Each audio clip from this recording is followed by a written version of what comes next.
Alright, ladies and gentlemen, here we are finally. I'm only slightly panicked with all the tech stuff here that's been going on, but we're finally here. Geek versus Team EVOS. That'll be our first matchup in the first region of the ESL One Genting Qualifiers. My name is Dragon. I'm super excited to be here, and I'm joined by the one and only Skim Gaming, live here in Berlin. How are you doing, man? Hey, yeah, I'm super stoked for this, honestly. This is really exciting.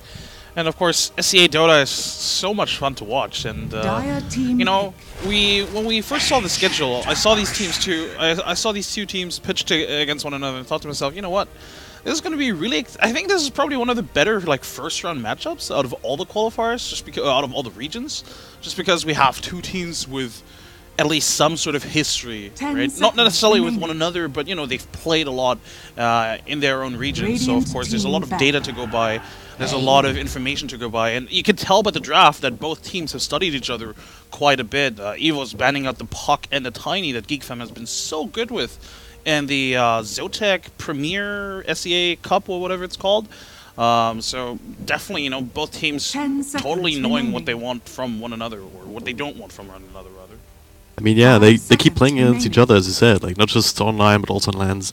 And that wasn't a small LAN per se. Like there was, sure, it was local. It was doesn't really compare to the pro circuit these days, but it still offered $20,000 in prize pool, if I remember correctly. So that's quite something here. And Geek Fam, with that and with these kind of qualifiers, they have a chance to establish themselves in the SEA region, which is, as we know, highly competitive. But it's a long way for them to go here. This is the round of 12 in these qualifiers for ESL One Genting. Afterwards, if they were to win this game, they would face up against Execration, so it's already a step up as it is. But for now, let's talk about the draft a little bit more. Omni Knight Bane, we have an interesting opener, but Omni Knight's one of these offlaners that seems to be stronger and stronger these days, just because he's able to contest, he's able to sustain, and then lead into this very strong mid game with a lot of sustain. And if you then add some push on top of that, that should make for a pretty decent strategy to do in the game, right? For sure, and there's a reason why actually Geek Fam, even up until this game, they've pretty much, I wouldn't say ban him out every time, but you know, they've tried to ban out the Omni Knight in most occasions when they can and when they can afford to. But this time they had to let him through because it's actually quite interesting. Geek Fam, I have a theory why, but they keep banning Ench Doom versus any opponent they meet.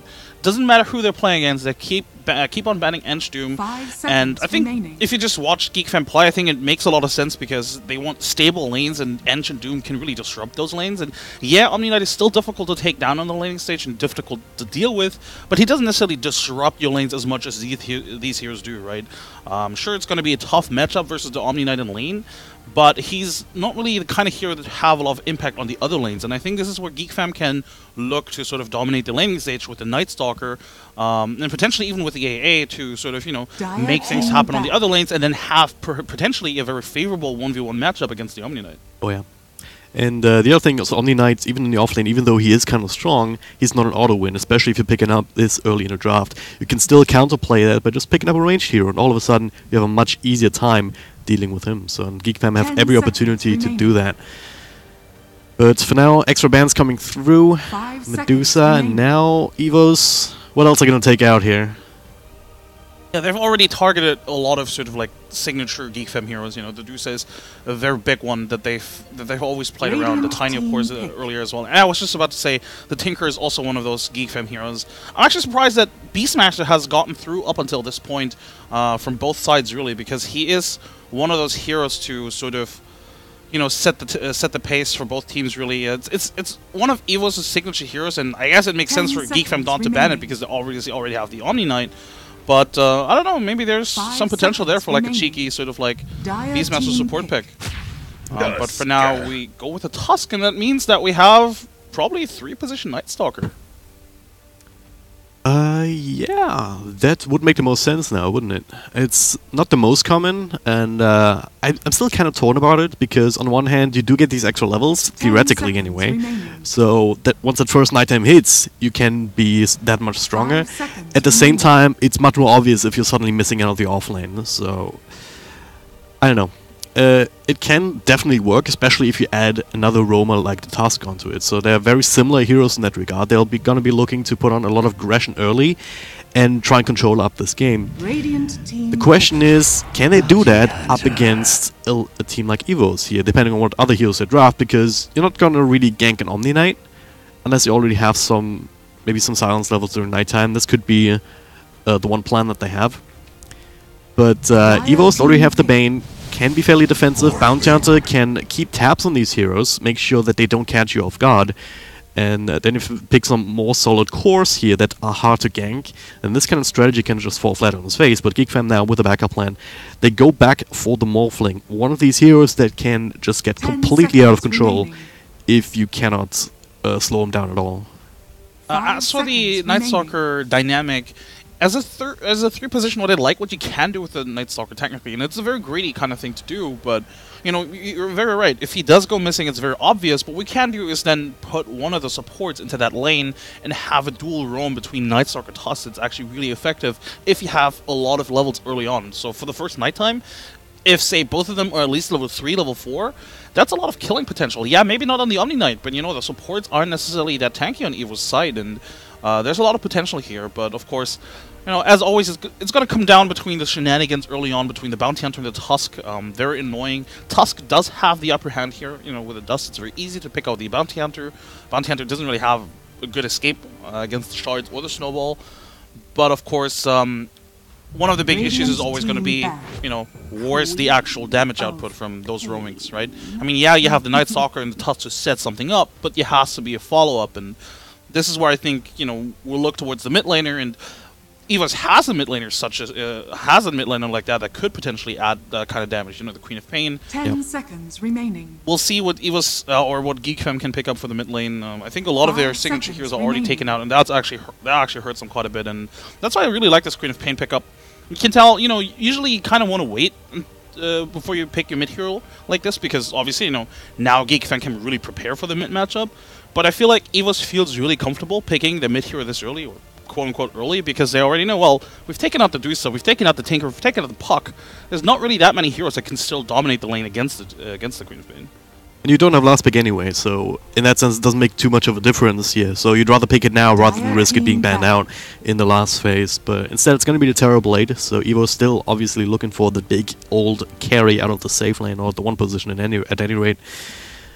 And now they get the chance to ban out even another mid laner.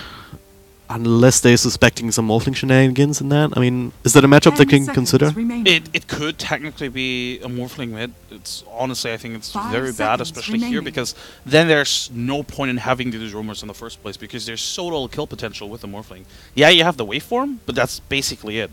You're not gonna put early points in Adaptive Strike, and even if you did, it's not really gonna be effective. And it's just, I wouldn't consider Morphling mid, but technically speaking, there is that potential. But then they would have to pick a safe laner that absolutely destroys the Omni Knight to make sure that it's worth it. And I don't think there's a hero like that they really want to pick up right now, where you can say, all right, we'll sack the Morphling, so at least we have, you know, the safe lane.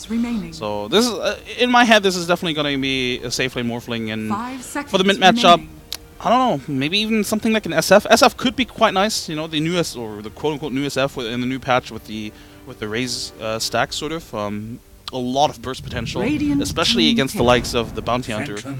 So that is an idea. And it's also pretty nice against the Illusions, actually. Early on, at least. Yep. Well, we'll see what the solution to that will be. They still have more than a minute left, including the reserve time. So GeekFam, they have a chance to try and figure this out here, with the Viper also being banned. That's like the last big dominating mid hero, apart from perhaps the OD. Could be one of these heroes, but it's also kind of similar to the Morphling in the sense that you really need to get a couple of levels, get a couple of items to really start snowballing in. You don't have that easy damage just on the back of your spells like a Queen of Pain has.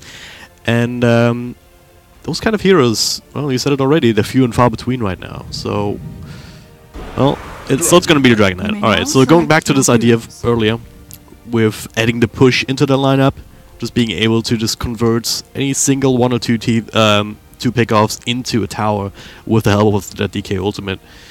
And on the flip side, also can deal with the Bane, with the Bounty Hunter, with this kind of aggression coming towards that lane for a little bit anyway. And it's not that easy to kill the DK. It's really difficult. He's one of the, I mean, pretty much one of the tankiest, if not the tankiest mid hero, really. I guess apart from the do so. What worries me is the fact that they don't really have anything against the Phantom Lancer, not naturally anyway. Yeah, with the Dragon Form and the Splash, maybe, but Phantom Lancer at that point, you know, it's going to be really annoying and really difficult to deal with, I think.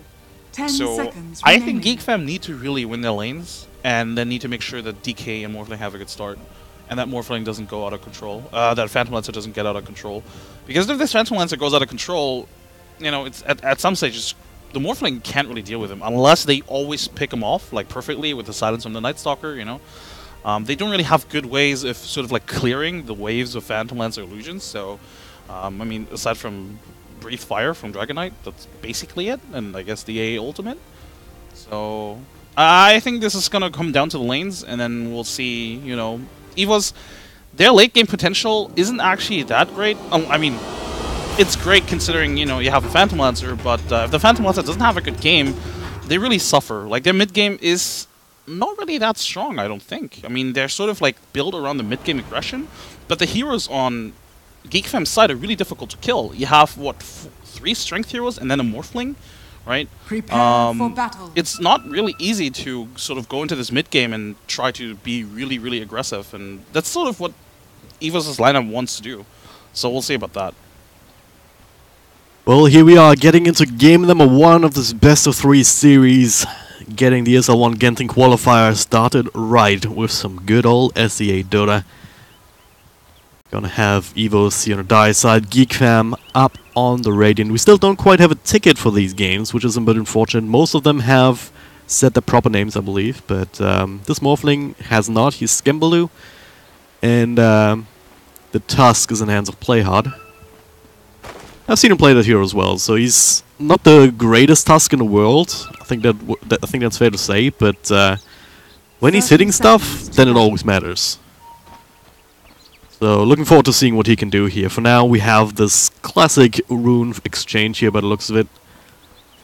Tusk actually a little bit in danger, considering that the entire Dire lineup is down here at the bottom. They even find this ward, not the most common spot, but even gotta leave it for somebody. Queen of Pain, yeah. Yeah. Just Together have to work with up. double runes potentially, this could be a really big start for the Queen of Pain early on. The battle It's an extra 300 gold, essentially, right? Plus the experience, look at him. It's already almost level 2 from the ward itself. They're only gonna give her the 1 rune, which makes sense still. It's still pretty good. But looks like no, Morphling is still gonna TP bottom. Alright.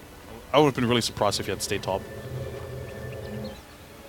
Maybe bottom having some help from the Ancient Apparition. Tusk also hanging around for the time being. So up top you only have this Night Stalker in hands of March. Doing the bad order plays, you know, just dragging the creeper across. It's showing that level 2. Meanwhile in mid though. Oh, Bounty Hunter already doing his thing. Right now Dragon Knight is still relatively vulnerable. Only the 1 point up in the Dragon Blood.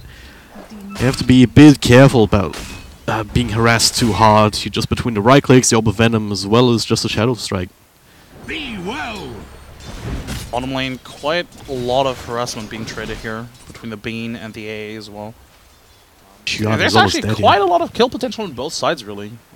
With the Omni Knight and the Bane, they have 2 very tanky heroes that can, you know, trade and harass very efficiently. And then if they catch somebody off guard, you know, with a Purification and a Brain Sap, that's a lot of burst damage that you just don't really expect. Under attack. But of course, on the other side, you know, with the AA, of course, with the Chilling Touch and then the Waveform, there's a lot of kill potential here as well. I expect the Bounty Hunter to start roaming down there once he's done in mid. Like, in the first couple of minutes, as I said, right, DK is still vulnerable, so you want to try and exploit that. You want to try and snap the courier if you can. And it's still working for another 1.5 minutes. He's just missed the timing, though.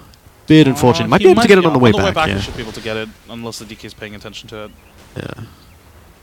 No, that is a the dead first courier. blood in this game. Poor little courier. Radiant's courier has Goodbye. been killed. So, okay, that's the actual first blood in the bottom lane, though. Blood. And that is how we Alright, on the win Knights. Actually, the one falling. They didn't even have to commit a Waveform. I mean, not that Morphling even had it at that point, so... Yeah. Quite a bit surprised. I feel like this is the kind of kill that shouldn't really happen. I wonder if he used Purification perhaps on the Bane, Got and it. that's why they immediately went to the Omni Knight. But either way, it's a great opener for this tri lane, for sure. Yep. Nightmare though, and we do have the bounce and the finding itself an invis rune, so it's a bit redundant. I might still be able to find play out here. He's on the wrong side of the map, might have to just try and deny himself to creeps. He's gonna waste a lot of that time. Yeah.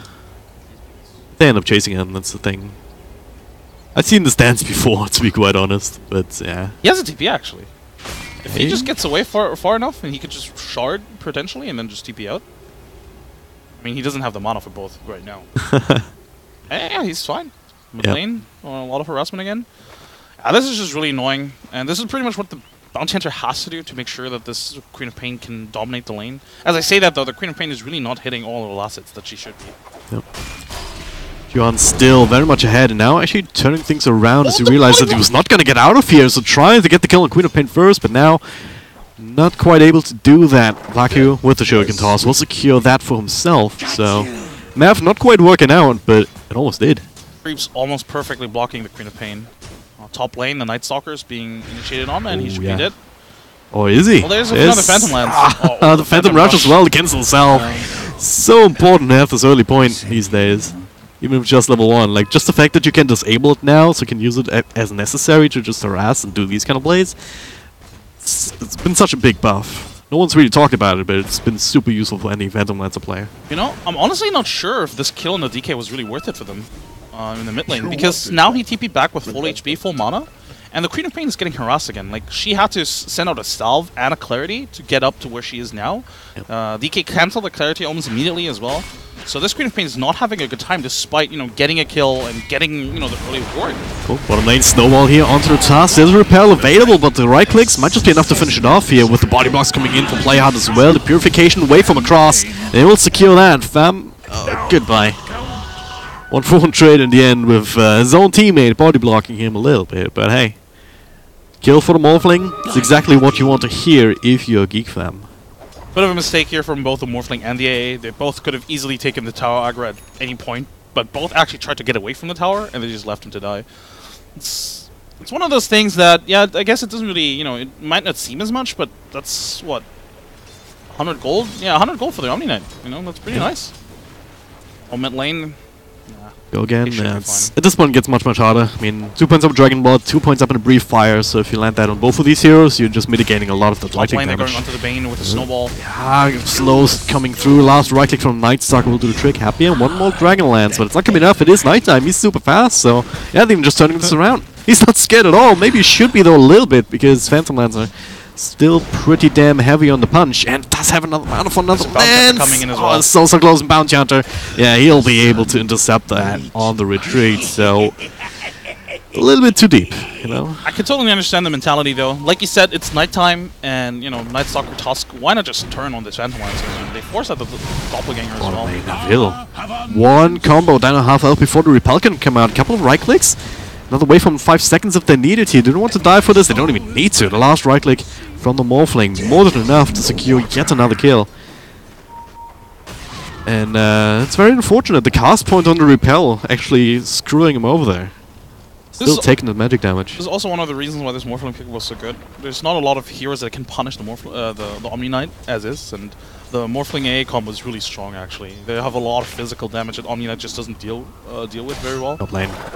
If I play out, Snowball across here towards Happier, and well, will still be nuked down. Nightmare on the tower. Don't think they can re-go on him though. Night Stalker, yeah, pretty tanky. I'm just gonna leave him be for the time being. A little bit of space though for the middle lane. Juan, he hit his level 6, and he's now starting to whack away this tower. And Queen of Pain, still kind of keeping close in terms of CS, but that in itself is a victory for the DK, isn't it? For sure, especially considering how much they committed. Snowball here to find the Bane up on high ground. The Nightmare coming through, dodging that initial damage, but the shots still block him in. Follow-up available with the with a Brief Fire. No stun yet for Dragon Knight. They don't need it.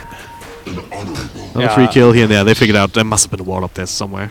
But good play from EVOS there. They basically tried to sort of, you know, fake the fact that they knew or that they had the ward there. They tried to play it really cool, and they were like, alright, let's go now. But yeah, this is, again, the DK definitely won this lane, 100%. They committed the Bounty Hunter. Yeah, they killed him once, but it doesn't really matter. Kills in the mid lane early on don't really matter at all.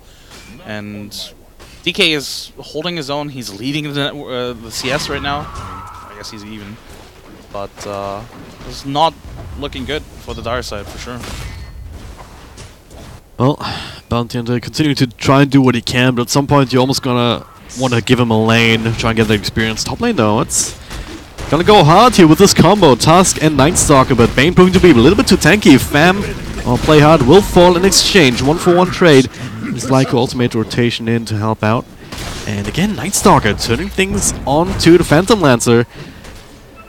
And yeah, this time he's tanky enough, but could have been close. I mean, we're about to hit daytime. If daytime hits just a little bit earlier, or if they make the play a little bit later, depending on how you want to look at it, he just dies because all of a sudden he's super slow. I really like what the Radiant are doing right now. They're applying a lot of pressure on lanes, on like multiple lanes at once, and makes it really difficult for this Bounty Hunter to rotate. Look at him. He's been trying to rotate between top and mid this entire time, trying to sort of like help out wherever necessary.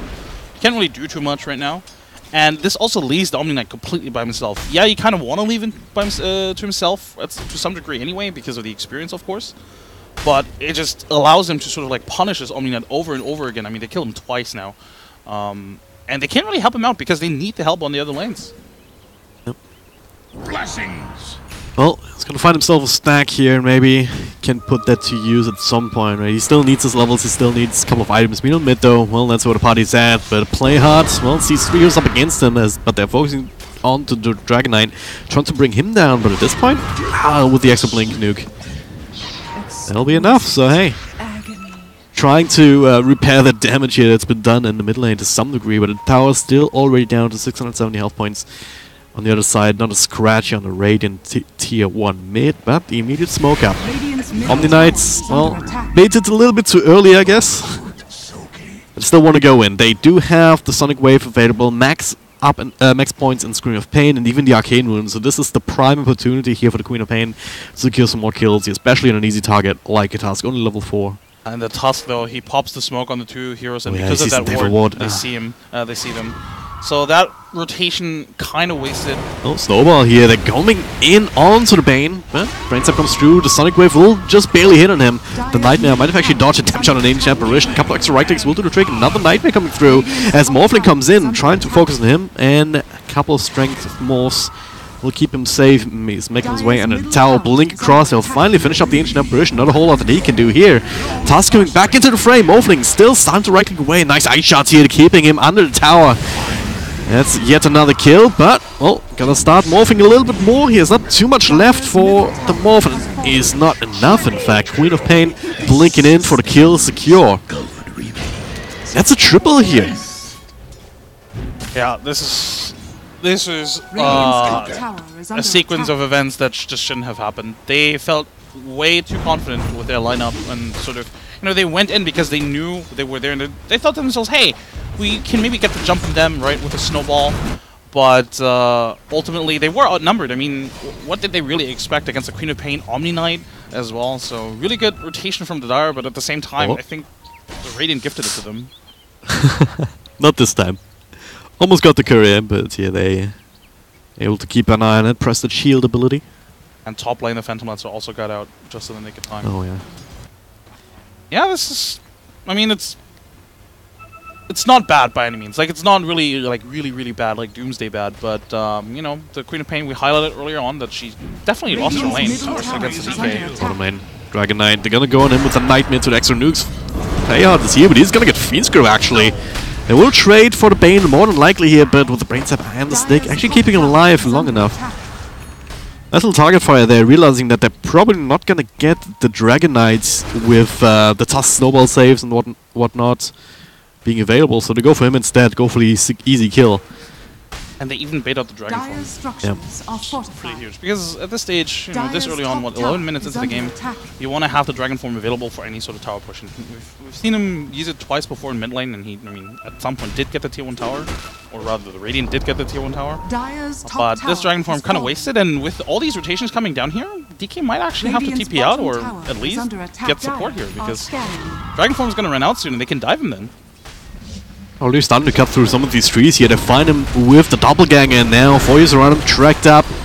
Still holding his own quite well, actually. Ice Blast coming in on everybody here, unless they split, and they do indeed, but, well, Dragon Knight goes down, so does the Morphling. What has happened there? Punch up into the air onto the Phantom Lance, he might be betrayed, but another Doppelganger will get him a little bit further out. Ollie tracked up himself, they're all just gonna fall here. Geek play hard, they're on the run now. Nightstalker, the only one with full health, here on the Radiant side, trying to turn things around onto the Bounty Hunter, but Happier, he's just, well, getting happier and happier indeed. True to his name here. And, well, that's the wrong one. He doesn't know what. Oh my god. If he had known which the real one was, he actually could have killed him. Because this Nightstalker is really scary right now. Phase Boots Drum is a really strong build early on. Yeah, he also got the kill on Queen of Pain, so didn't quite see how that happened, but just right-click snuke down with the Ice Blast and whatnot. Sure. The Morphling, I mean, he joined the fight with 400 HP. Yeah, he just got blown up with something. That was I believe it was just the Sonic Wave. I mean, Sonic Wave, and I mean, obviously, you know, with Scream of Pain as well, but this Morphling can really join these fights with 400 HP. He definitely should join these fights early on, because Waveform is actually a lot of damage on top of the Ace Blast, but... Alright, Bane is dead. Ice Blast connecting. And, oh? Maybe he's not there. Dodging some of the damage. Shrine's going, obviously not healing him up, but with Nightstalker not being able to get that extra kill in, or an extra hit in, is actually going to survive now. Everyone's tracked up. Snowball up to the high ground here. They're going to go for this Phantom Lance, and with the follow-up control, cannot get a Doppelganger off. And this is the danger, right? Even though you've won this team fight down bottom, you got so many track kills, you're still not invincible, right? You gotta make sure that Phantom Lancer doesn't die. He's still about 500 golds behind the Morphling. And now Dragon Knight, well, gonna find a little bit more money for him here with the Fiend's Grip into plenty of damage. Feels like the story of this game thus far is really just both teams overextending. Oh, AA. Is this another track kill? No. Double TP's coming in. Both TP's discouraging them. Worthy tribute. Well, very few towers have fallen, especially on the Radiant side. That's the first one now, and it's even the deny from March. On the other side, the tier 1s in top and mid have already been claimed. Bottom tier 1 should probably be the next target for Geek Fam, if they even get a chance, because right now it's still the Dire who's continuing to dive, but again, Flyco, this time he does have the repel to work, but he still wants to get that kill, and he does it with the extra bit of damage over time, and now track movement speed, definitely helpful. He's walking in with 5 health points so he can get healed. I don't think Playhard was expecting that one, else he might have been able to snipe him down before that can come out. It's a combo I didn't really consider.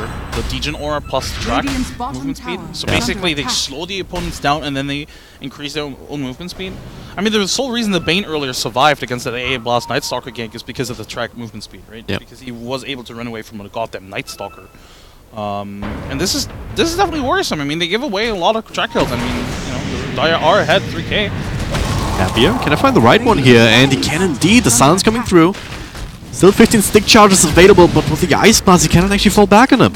Radiant structures are fortified. Morphling coming in here to help secure that kill for the Nightstalker. And, well, as long as that wealth gap continues to grow, Morphling and Geek Fam, by extension, they'll still be fine. I mean, Xuan, he's not been shut down too hard. He still has these value items. Power Treads, Jumps of Endurance, so he's where he kind of can be, even though he's not surging ahead. And, it's really going to be down to the Queen of Pain, isn't it? I mean, he is she is itemizing towards dealing with that Morphling, right? You have that extra magic damage from the Veil of Discord, and now going into that Orchid, you really need that silence to prevent the morph. Unfortunately, there's the Lincoln's already up on the Morphling, so it's a bit of an issue, yeah. To really get that silence off. I like the decision here from the Radiant to group up and try to go for a tower push together, because there's not a lot that the Dire can do to prevent this. Ice Master slightly off the mark, he only not catching anything, I believe. But they'll slow down a little bit. If it had been nighttime, for sure the Radiant fight there, but because it is daytime, I think they have to retreat. As I say that though, they're coming through here. They're just gonna blow up or try to blow up the Omni-Knight, and they will be successful. A couple of tracks being thrown out. Sonic Wave to secure Ollie's kill. Now they're hunting for more. Happier on the trail of Juan. He's the only one tracked up together with the Nightstalker now. Bounty Hunter completes triple. He's TPing, nothing left to cancel that there. And I want the bigger targets, but can't even catch up. I mean, even without nighttime, he's pretty damn fast on his feet with his own drums and the phase boots, but well, we have a diffusal blade as well. They should be able to get this Nightstalker, I believe. Get it ranged though. Like Phantom Rush, he's actually canceling it. Silence coming through. He'll still find the kill eventually. the Queen of Pain also being able to get closer. That'll be the end of that. Dodging Snowball in Radiant's middle style. tower has fallen. Was a bit. I don't like the decision from Geek to really reinitiate into that, because it is daytime after all, and they didn't really have good vision on the Queen of Pain. Without good vision on the Queen of Pain, it's not easy to take fights like that, because you give the Queen of Pain basically a free way of initiating, right? She was able to blink in, get the Sonic Wave on the targets that she wanted, immediately bursting down the supports, or at least one of the supports, and then easily just spreading the fight, and they were forced to spread the fight as well. And against Track, that is so detrimental to be able to have to run away in different directions, because they're gonna hunt you down. Yep. Smoke on smoke action here. Dire side coming through, not finding anything, and then the counter smoke coming through. But it looks like they're also heading in the wrong direction. The scan even from the Dire side. It was great to see these kind of interactions, like both teams reading the map, seeing, alright, they're all missing, they're probably smoking, let's smoke ourselves, and then they just pass by each other, end up on different sides of the map. But in this case, very even, because both teams end up with a tower push at their hands, potentially here anyway. Bottom lane, gonna find the tier 2 there. And on top, Dragonite with a DK ultimate Radiant's available. bottom tower is under attack. Should have the advantage here, considering that in that last push they brought the tier 2 down to very low Dire's health top already. tower is under attack. You can really see that both teams understand the timings of the lineup. Both teams smoking up at this point is also, yeah, maybe they expect the other smoke, but also on top of it, they're playing around the strength of their own lineup. Radiant's bottom tower is under attack. Dire, they have a lot of aggression, and they can Dire's top definitely tower burst is down the under supports. So there's a lot of kill potential there. And of course, the Radiant, they want to take those towers, like mentioned earlier, and they wanted to group up anyway. So they did the classic, we have our carry pushing the wave, and we're gonna smoke sort of behind, in front of him, to kill any stragglers that might come to rotate and defend.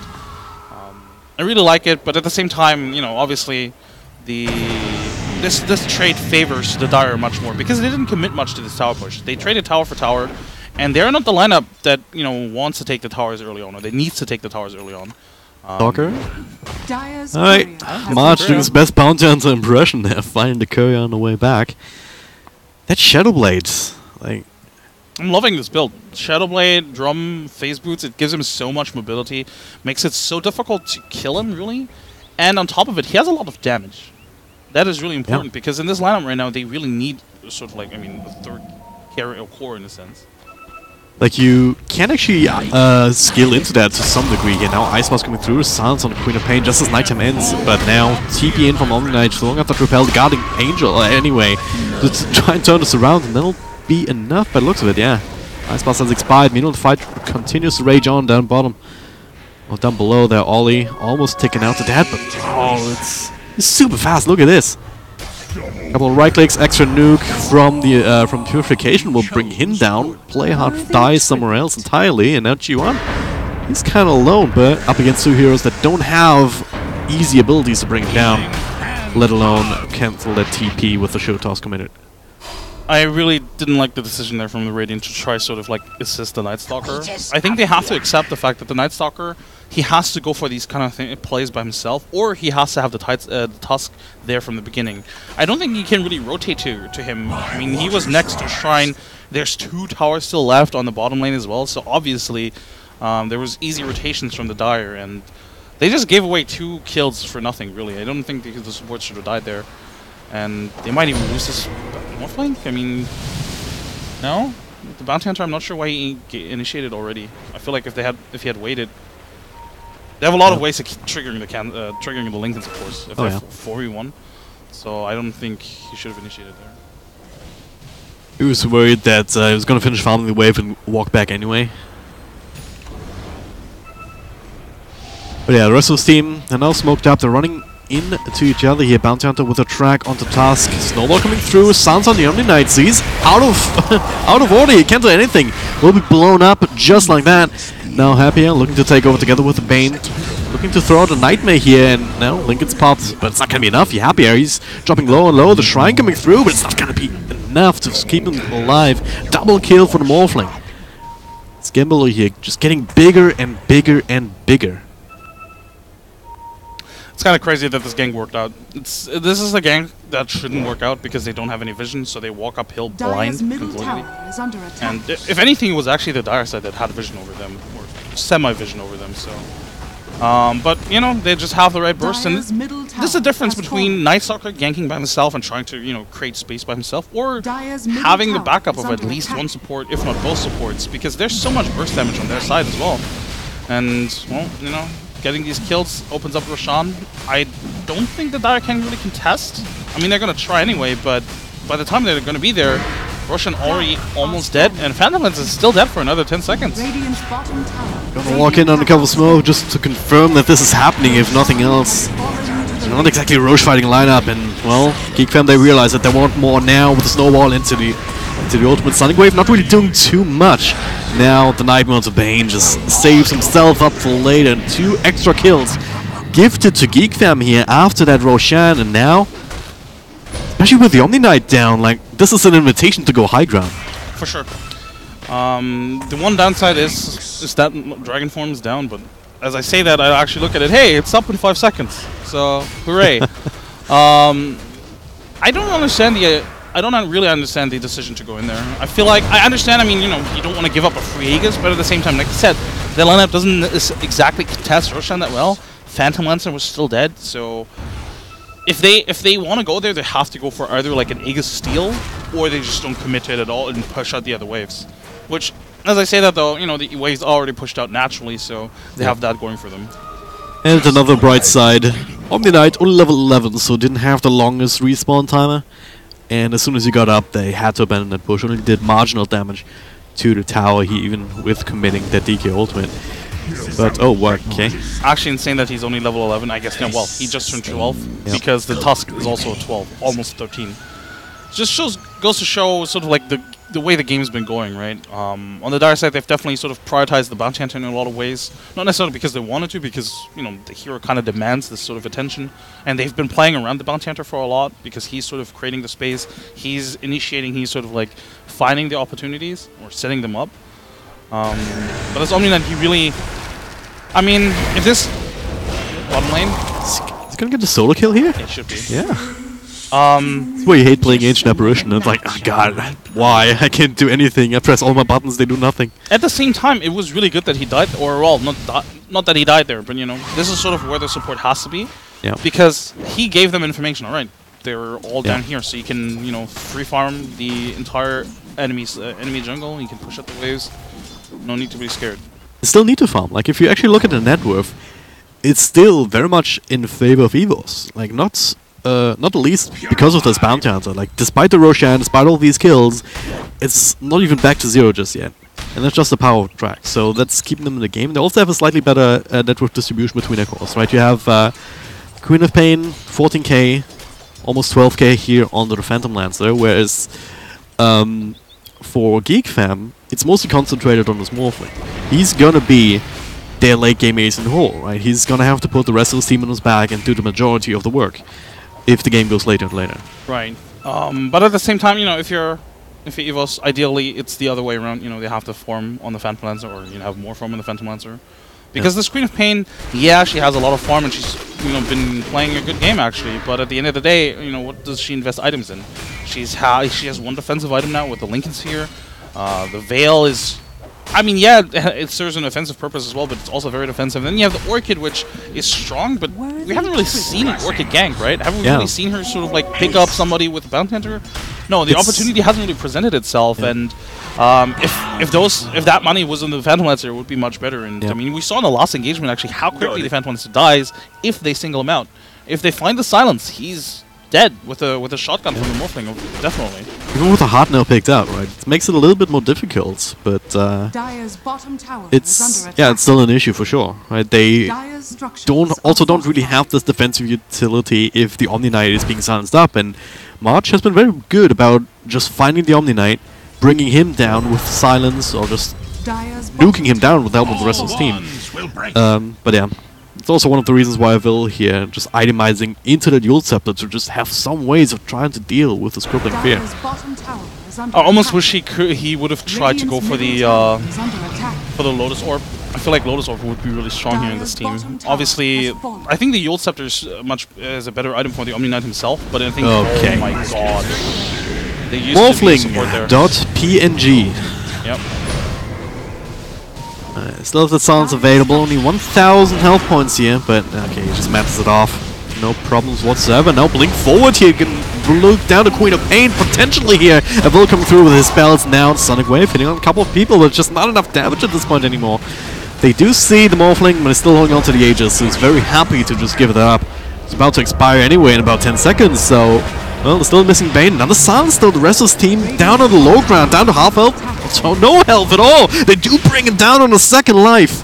No defensive utility anymore against the silence. And now the Tusk next on the list. Add another track kill for EVOS. So they're keeping themselves in the game just a little bit too deep. Once again for Geek Fam, you said it earlier, story of this game, and it continues to be. Overextension. Going too ham without the proper support. I fully understand the Morphling's decision to go in there. Like you said, you know, you just have the Aegis, you commit to it, you just sit there, and honestly, if anything, it was a mistake by EVOS to kill him that early, because as I said, the Aegis was going to run out anyway. But the Tusk, where was he? As soon as the Morphling comes back up, the Tusk has to be in there with the snowball. Yeah. 100%. I mean, if that fight happened like a couple of units to the right, if that happened here instead of here, it would have already looked different, because the rest of Geek Fam had no way to just go across here. Yeah. There's not a lot of force staffs or anything of the sort here on the team, so it's a bit of an issue. And with that, again, those are also track kills, mind you. So suddenly they're at 4K again. Yeah, it's crazy. Not just that, it's also experience well back in their favor. They're claiming more map control with another tier 2 in mid. Radiant structures are So Geek Fam, they have to be very careful about how they approach this game. Like, that's the downside of these kind of almost 4 protect 1 kind of strats, where you have a lot of your net worth isolated on one hero. If that hero dies, the rest of your team is made out of paper, essentially.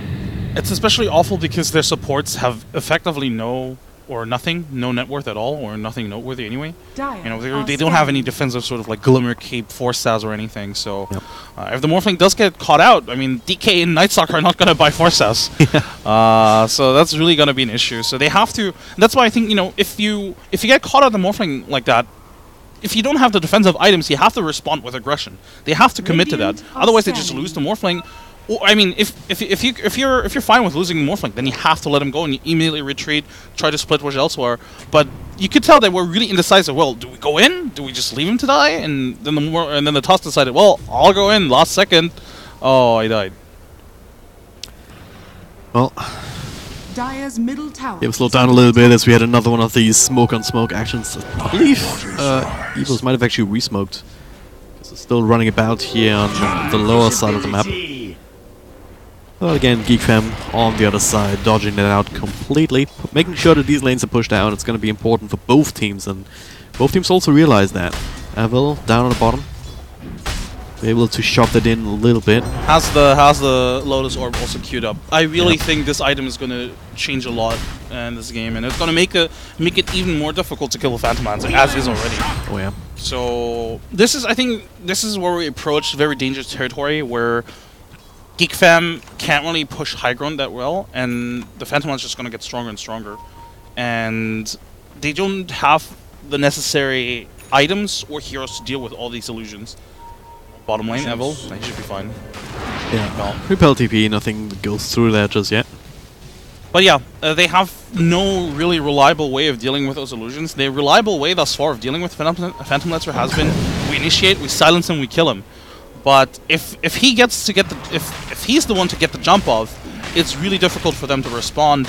And I wonder if at some point we see the DK itemize into like a Maelstrom. And yeah, as I say that, he actually has a queued up. Well, there it is. Just try and help out. Trying to do whatever you can in this regard. Oh, I heard a nuke and Nightmare. But alone delayed the inevitable. Morphling actually turned into the Bane for the brain sap. That's amazing, actually. Honestly, he kind of misplayed that a little bit. He could have Nightmared the Queen of Pain. I don't think he used it. Did he use the Nightmare? I don't think he did. I believe the initial Nightmare was from the Bane himself. Yeah, exactly. It was from the Bane himself. So I think he could have Nightmared the Queen of Pain and potentially set up for a kill. Yeah, this Lincoln's though, like. All right, that's a good point. Technically, there's Enfeeble, but no, it's It's not one of those things where you immediately think of that because I thought it was already a really good play if, to use the morph in the first place. And I guess this is where maybe this is how they deal with the Phantom Lancer. You just get a Phantom Lancer of your own. That's the thing, right? The thing that's very interesting to me. I mean, like, you can copy Phantom Lance, but you don't get the ultimate, right? Yeah, so you don't get the extra that's loops, a very that's a bit of an big issue. downside. But for sure. just the fact that we just said, hey, he used his ultimate, that was a good play, just goes to show how Morphling is still not quite figured out yet. Because I believe that was the first time we've seen him actually use that on another hero, right? Yeah, I've not seen him copy another hero at all. Yeah. They're obviously, they're good heroes to copy. I mean, if you copy the Omni Knight, suddenly you have a heal, you have repel. It's pretty nice. You can become Omni Knight, repel yourself, be Morphling again. You still have repel on yourself. So there's a lot of cute plays you can do. But like you said, Morphling's still one of those heroes where I think even the pro players realize it's not figured out yet. They don't really know how to use the potential of this hero just yet. Yeah. And it's gonna take some time to get used to it. Yeah, I mean, if you think about these other heroes that are kind of similar in the sense that they have a lot of spells available to them, like you're thinking of Invoker. Naturally very high skill ceiling because he has all these spell combinations and whatnot. The other one would be Rubik. Like, you need to be able to just find the right time and get the right spell. Just a second. The Bounty Hunter, he's being scouted out. They know he's here. They've pinged him out for like 2 minutes now. They know he's here, but they just don't have the vision. Don't have the gem either here. That's the other thing, right? On the one side, you have this Night Stalker damage build. On the other hand, up against the Bounty Hunter, just having X gem would have been a really good throwback. It would have been good, but I do agree with this item build. I don't think they can really afford to have him sort of play the sort of map control Night Stalker. I think they need to have him as a sort of aggressive, sort of killing Night Stalker, because there's a lot of sustain on the Dire side, with the Omni Knight, with the Bane. They're very tanky heroes. Oh, that should be a dead Bounty Hunter now. This was running into the sentry. Sounds up for a while, but nighttime just ends. So fast. It is ridiculous. He shouldn't be able to outrun a Night Stalker, but, Track does... Plus 30 movement speed talent as well, so... GG. But yeah, the point I was trying to make is, I think they need this aggressive Night Stalker. They really need the damage against the Omni Knight, against the Queen of Pain, to be able to burst them down with the AA Blast on top of it. Alright, is this gonna happen again? Are they gonna run past one another? Yeah. And the Radiant even miss their... Oh, this is hilarious. It's the third time this game. Like, come on. These teams are really in sync. This is the third time now they've smoked at the same time and missed each other. Oh, well, the Morph Knight actually perfectly drew the line. He just said, this is where they're moving. And the smoke has been dispelled, so they know the Bounty Hunter is here somewhere. Those are Radiant side as well, so they do actually see him walking about, I believe. Oh no, wait, never mind, those are Dire Woods. My mistake, but now Jan with the BKB coming through, starts striking away. Bane will be saved by the Omni Knight. BKB as well on Queen of Pain, starts striking away to deny. Somehow that came out on the Ancient Apparition. March on the mark again with that. Another feeds go on Dragon Knight, just keep him out of the play for a little bit. Where's the damage though? Where's the Phantom Lancer? He's just running down the Morphling, just tussling up in the jungle, maybe leaving the rest of the team to deal with the Night Stalker and Queen of Pain. Will have enough damage to make that work, and now they're scrambling to try and help because Happier, not sure if he's winning this fight actually. BKB from Morphling to protect him against all of this mana burn. Will be able to walk it off and buyback from the Night Stalker. Kind of lost track right now. There he is. Very sloppy fight. Yeah. Very sloppy and scrappy fight from Geek Fam. Really unfortunate for them as well. Really unfortunate for them as well that they sort of were in the worst position to attempt this Roshan or to contest this Roshan because they also didn't have any vision. It was actually the Dire side that had the vision and the sentry on top of it. And then the Night Stalker, he was indecisive. Do I initiate? Do I not initiate? He had the Hunter and the Knight activated so he could technically go across the tree line. He didn't commit, and then the DK blinked in, committed, but there was no follow-up because the Night Stalker couldn't go down the cliff anymore. Yeah. So really awkward fight. If they immediately killed that Bane in that engagement and then turn onto the other heroes with a number advantage, I think that's a completely different fight. But as it was, they had to commit more to the Bane. I don't even think they killed the Bane. I don't think so. No. The Guardian Angel came out just in time. Yeah. Now. So this was a very scrappy fight and. Ultimately came down to positioning. And also the BKBs. Those were two 10-second BKBs from the Queen of Pain. As well as the DK, I guess, but as I said, the DKs did quite work out as well. could actually see how pathetic DK's damage is right now. His item build isn't really damage as much as it is something. It's He's the burst on edge, though. Right? He's solo. He went solo onto a Bane and was unable to get him below half HP. And that's a Bane. It's a support Bane who doesn't have any defensive items as well. It's just naturally because of his tankiness. And this DK just doesn't really deal well or deal a lot of damage right now because of his item build. Now it is EVOS. He's barreling down this top lane, whacking away at this tier 3 tower, and it's going to be down to the Morphling. But he's sitting at 27k net worth. He has to try and put that to use. Just go to the back lines, try and blow somebody up, but it's not easy unless it's the Omni Knight. And even then, like, he has loaders, he has heals.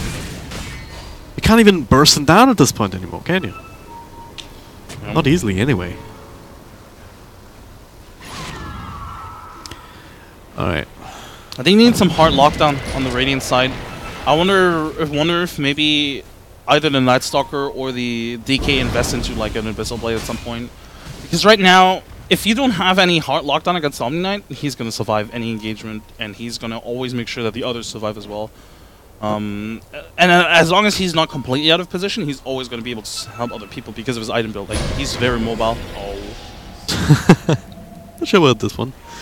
They pop the link into the Morphling, but silence up the Night Stalker with the Shadow Raid. Just keeping them honest, I guess. I mean, they have all the time in the world right now. They're still holding on to the Aegis, just freshly picked up. Bottom lane is kind of pushing in, but they still have a little bit of time left. Now, again, another attempt up the high ground Jan. This time he's blinking in with a completed Mjolnir. He's trying to do whatever damage he can, but it's not a whole lot, especially with the sustain coming through from the Knight. Sonic Wave just for good measure. Just to keep them away, shoot them away from this tower, and as well as the racks. Gonna go on the melee happier. Starting to right-click away together with the Queen of Pain, and they'll be the ones playing the first set of racks. You can tell that Geek doesn't know what to do really about all of this. They were trying to sort of pseudo-defend, and then they weren't sure should they commit, and then they couldn't commit because the Morphling had to go back, and then the DK was completely out of mana. I feel like, honestly, the best move almost would have been to just split push. One of them should have been split pushing, you know, make sure that if they're getting the tower, if they're getting the racks, at least you're getting like the bottom tower. Look at the bottom tower, it's actually pretty low HP. You know, if the Morphling's sitting there, that's probably a different story, but Geek Fam, they felt like maybe they should be fighting, but they can't really fight right now. Not against the Aegis, and I really want them to sort of like, you know, spread the map more. They can't really take 5-on-5 engagements right now. Just saw a Heapstick somewhere. Okay, Queen of Pain picked that up. So you're talking about the lockdown for Geek Fam, but it is EVOS who are picking that up from these core heroes. So yeah, Orchid to block, Orchid to pop the Lincolns, instant Cypher Vice. There's a solution for Morphling even aggressively. Bountiful.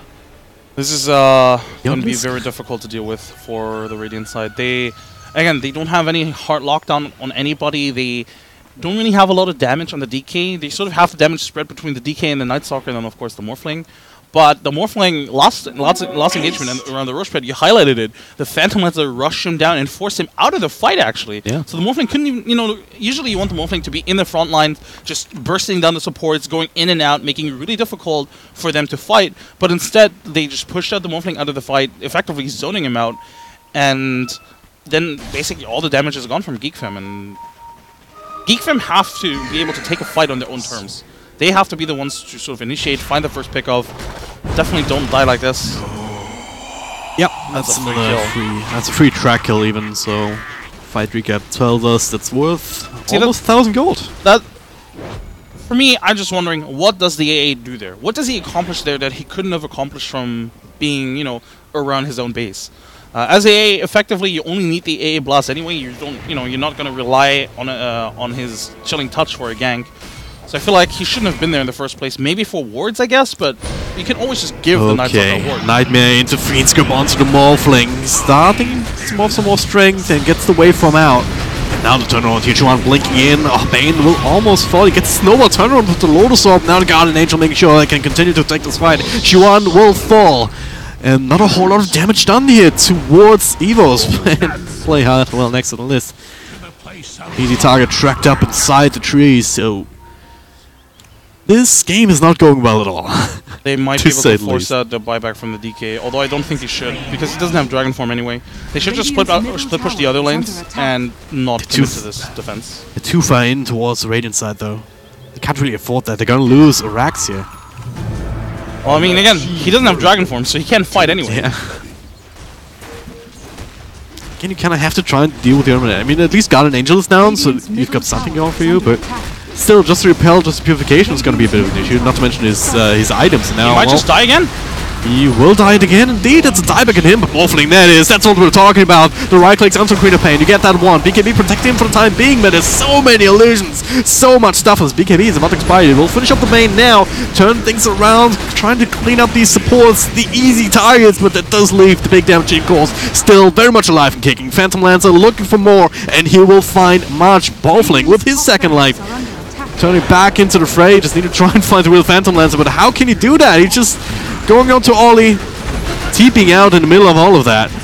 Let's see, actually did get the right click on the right target by the looks of it. And Evil, alright. Also, not actually protect him against that one. So, Morphling, they're able to repel the push. They do keep the mid-Drax alive, but at what cost, him? Yeah, they had to commit 2 buybacks to this. Strong play from the Morphling, though. I almost think this was the best decision they could have made if they do want to fight this. So what he did was he just accepted the fact that he's going to die at some points, but he's going to take as many heroes down with him as possible, and he even kept the Night Stalker alive with his E-Blade. He E-Bladed the Night Stalker, making sure the Phantom Lancer illusions can't touch him anymore. Really strong performance from him. But yeah, like you said, at what cost? I mean, yeah, you kill, what, 3 of the heroes, I guess, but the Phantom Lancer gets out yet again. Actually, they killed 4. The Bane died in the beginning as well, so that's pretty good for them. But this is not good, because once again, the DK died, the Night Stalker almost died. They don't really get anything out of these fights, right? The Morphling, yeah, he gets stronger, but that's never really been the issue, Morphling being strong enough. I think Morphling has always been strong enough, but he can't really solo carry this game, not against the Phantom Lancer. Especially since his BKB is going to go down and down in duration as well. He's down to his 7-second BKB now. And, you know, the shorter those BKBs are, the more damage those illusions are going to do. And the Phantom Lancer is also just going to get stronger and stronger. I will say though that now with the MKB and the Morphling, it's going to be much easier to deal with the Phantom Lancer. But still, they have to take a fight on their own terms. They cannot afford to have EVOS sort of, you know, set the pace. And I like the smoke, but I mean, we've seen so many smokes already fail, so who knows what this one might be different. Yeah, they also have the Rune of Many Winds. Morphling with a DD. About half duration left here, and they will find the backstab. The Radiant scan to confirm that there are indeed heroes here in Evil. Well, thing is, yes, the Enders can even kill him. They're gonna have to try snowball across, the silence up, and yes, Dispel can start throwing some spells. Morphling looking to find a target here, finishing up the Bounty Hunter after the Bane, and now further right click on Queen of Pain. They just start to melt here with or without the Guardian Angel. I believe Queen of Pain wasn't even in range for that, and it's gonna be a full 5-man wipe. Unless Happy can somehow play his way out of this one, but yeah, that was never gonna happen. And did exactly what you just said they needed to. Take a fight in their own terms, find the backstab, and at the very least control up the Omni Knight, create enough chaos that you can actually have some time for the Morphling to right-click people down, which is exactly what happened there. He didn't need a lot of time, so that's why it worked out. This was a much better fight for them. You can tell how different the fights are when they are the ones dictating the terms of the fight as well. They're the ones to sort of, you know, catch them off guard. The Bane didn't get a single spell really in that engagement. And now they force out, what, 2 buybacks? Or 3 buybacks? This is so good for your Geek fam. There was a 15k gold lead just a couple of minutes ago, and now it's down to just barely 2k. That's barely worth mentioning here. 46 minutes into the game, we're starting to go into this late game status where most people have at least their core items to work with here. The cores, or at least the Morphling here on the Radiant side anyway, is out of item slots really, right? He already has the 7 slots boots. And I don't know, do you think he'll make room for the Aegis here in this one? Or anything else? He has to, he doesn't have buyback. His buyback is still on cooldown. Alright, never mind. He just takes the cheese, alright. Feel confident enough. I wonder if maybe they were scared of the Phantom Lancer just denying the Aegis with his illusions, so maybe that's why the DK picked it up, but I think that cheese is so much better in the DK because DK is also very sustainable. And it's he's always going to get off the cheese. Like both Morphling and DK are always going to get off the cheese. It's very unlikely going to get so locked down that they can't get off the cheese. And I think the Aegis is just so much more valuable in the Morphling. Being able to sustain in those fights and just have 2 lives is so strong. Yeah. Since I'm maybe also thinking about the tower push, and as strong as Morphling is, you'd rather have him in the backlines, just ready to pounce on somebody. And the DK just being the ones to hit the tower with the dragon form, so maybe that's thinking behind that as well. That's a good point. And I mean, if you look at the Morphling, he has the Aegis stashed in his backpack anyway, or he has the cheese stashed in his backpack anyway, because he obviously wants all of these items available. So yeah, makes a lot of sense still. And Refresher Shot also on the DK. And this is really strong, having 2 dragon forms available. I got a question for you. Like, if you activate BKB and then swap it out, you still remain magic immune, right? Yeah, you should be. Yeah. Maybe that's a play then, right? I mean, because if you've already used it, it doesn't really give you anything else. I mean, 10 strength, 24 damage, alright, it's decent, but rather have the Lincolns. I'll see.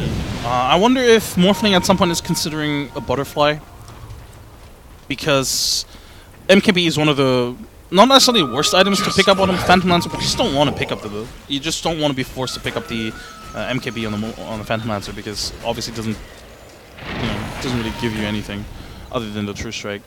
So I think that could be some way of scaling for the Morphling going forward. Replace one of the defensive items with a butterfly. But there's a Bloodthorn though already for the Queen of Pain, so I mean, yeah, that's kind of the win condition for these for EVOS anyway. Just try and control up the Morphling at this point. Exactly. With everything you have, including the Bloodthorn, including the Cypher Vise, and then blow them up. And the Butterfly's not really going to change that then. The thing is, though, the Butterfly is not really. It's not necessarily only a defensive measure. It's just a lot of raw damage for him, right? Yeah. He currently has 2 defensive items up. I guess in a way, even 3 defensive items because Manta Style is more so than anything. It's just against the Bloodthorn as well. I feel like if he I feel like he has to replace one of those items with a butterfly or some sort of damage item, because he needs to scale even further at this stage. Yep. Well, I say that even though he has like 35k net worth. It's not easy to play a carry in this position because, again, you need those defensive items. He can't afford to die, especially because, again, we highlighted earlier that the supports don't really have a lot of defensive capabilities. We do have the blink on the Tusk, but it's 50 minutes into the game, he has a blink. Right? I'm not even blaming him. It's just the state of the game. It's so impossible for these supports to pick up items because they're so starved, right? You're playing against a bounty hunter, so you have to buy like detection all the time. You've been killed off numerous times in the mid game where a Tusk usually thrives, and you're getting pushed in all the time. And obviously, you have your 3 cores that need to push out the waves and need to farm. So these supports can't possibly pick up any items. Yep. But because of that, the Morphling cannot really rely on his teammates to save him. So he needs those defensive items as well. So this late game is really difficult to play as a carrier, really. You have to sort of balance the sort of, survivability and damage output. Yep. Worthy tribute. You have to do it all on your own. Right? Things would be a lot different here if that Ancient Apparition found himself maybe Midas in the early game, so at this point you would definitely have that Agnum Scepter up to, 17 seconds of the duration here, as opposed to the 9, which is a huge difference, make no mistake. That is absolutely devastating. Sure. Especially against a lineup, that relies on the Omni Knight, of course. And defensive lances especially, right? Yeah. I mean, if you hit all of these, it doesn't really matter, right? If you add any extra bit of AoE damage, regardless of what you do, or regardless of what defensive lancer does, and your new illusion will still start with the lower health. Oh, the bounty hunter. Scouting, that's the unfortunate issue of the gem range. If the gem provided true vision for your actual vision range, right? It only has I think 900. Yeah. They would have scouted out the bounty hunter for sure. But once again, a smoke sort of fail from the Radiant side, but they also escape another gank attempt from the Dire. Again, the win condition for Geek Fam here is to keep on finding fights they can dictate. Where they can set the terms, where they can pick off the Bane, the Omni Knight, whatever have you. It's a bit unfortunate that they have to let go or that they lose the Aegis right now, but I do think it's the right decision to not force it right now. Because sieging high ground against Phantom Lancer, Bounty Hunter, it's really difficult because they're always going to have a vision advantage over you with the track. Yep. They also use the time to get the buyback back online. Yeah. So Morphling has it, DK has it, and March also has it. Probably the most important ones at this point. And he's still holding on to the cheese. Refresher shot still, I believe, on somebody. Oh, on the DK still. Yeah, it's in his backpack. Oh, yeah, DK. All right. One thing to note is that this Night Stalker has fallen off significantly. He was ahead of the DK at some point, but he's basically not been able to find any farm. You know, they sort of relying on him to sort of scout, and that's... Oh, gotta be careful. He is invis, but if they just drop one sentry, they might be able to pick him off. Well, they're gonna go anyway. Bane, look at this damage output from just the Night Stalker. The Morphling in the middle of that too here. Avel with the ultimate doesn't actually catch the Queen of Pain. The Emerald still falling to pieces just like that. I really love this double BOTs, or the BOTs level 2 on the Morphling. They realize that, alright, they can't afford to have the Morphling running around with the team. They really need him to split push the wave, because obviously they're down in racks. So what they do is they just have him constantly on this top lane, pushing at the wave. Look at the wave. Look at where the wave was, right? It was almost pushing in, actually. Yep. And then they just TP in on the Night Stalker. Really cute play. And they might be able to force out a buyback from the Queen of Pain here. Bigger waves, Bounty Hunter, realizing, hey, I can't actually kill this. Oh, I need to help up top. Oh my god, this is so big if they can finish it, and they can! No buyback on Phantom Lancer! This might just be game just like that. The Hex up onto the Morphling, but there's no damage output whatsoever. Juan also on the front line, just dealing with it on the line. No buyback on him either. Yeah, they're going instantly for tier 4s. They know if he doesn't buy back now, he doesn't have it. Yes. GG calls. Still on cooldown for 15 seconds, God. but that's all they would have needed. GG. Well played indeed. EVOS. They had this game in their back pocket for the longest time, I would say, right? I mean, for sure. I wouldn't even say that they misplayed a lot, because that one engagement where they got picked off, it was just really unfortunate. You know, they got backstabbed, like we mentioned. So it wasn't necessarily a mistake of their own, more so that Geek just played really well. But that was just a huge blunder. Not having buyback at this stage, especially after, I mean, we highlighted how GeekFam even took their time to sit back and just farm up the buyback, or wait for the buybacks, right? Yep. And you'd think that at this stage, well, Phantom Lancer surely is going to have a buyback, but it was 15 seconds off. It was 15 seconds off as the Ancient explodes. Oh, it was still on cooldown. cooldown. Yeah. Oh, alright. So it wasn't that bad, but I mean, it was still how did you even get caught out? I missed that. Like, it just... That was a huge play from the DK. They had vision over there. They just placed the ward, and he just immediately jumped. I mean, for all the shit I've given DK this entire game for, you know, not dealing damage, that's just kind of how the hero is, and, you know, the itemization. But that was a huge play. That bling stun, it was a huge play. In general, I mean, going for that smoke there in general was a huge play already, or earlier, where they picked up the Queen of Pain, where they picked up the Bane. Yeah. Well, great play from them. It honestly feels like EVOS got robbed from a win to a certain degree, because they did play really well, and they sort of, again, you know, they weathered the storm against the lineup that, technically speaking, could have taken a lot more towers early on as well. But, you know, the Bounty Hunter played really well. The Omni Knight recovered a lot, right? He had like the worst laning set you could think of, but he did come back. Alright, and with that, well, we're off to a good start. It was definitely an exciting game, no matter how it ended. GeekFam up 1-0 in this best-of-3 elimination series, I should say. Single elimination all the way through these qualifiers. So if EVOS don't win this next one, well, I'm gonna say goodbye as quickly as we said hello to them in this particular tournament. We'll be back in a couple of moments with Game 2, so don't go too far away.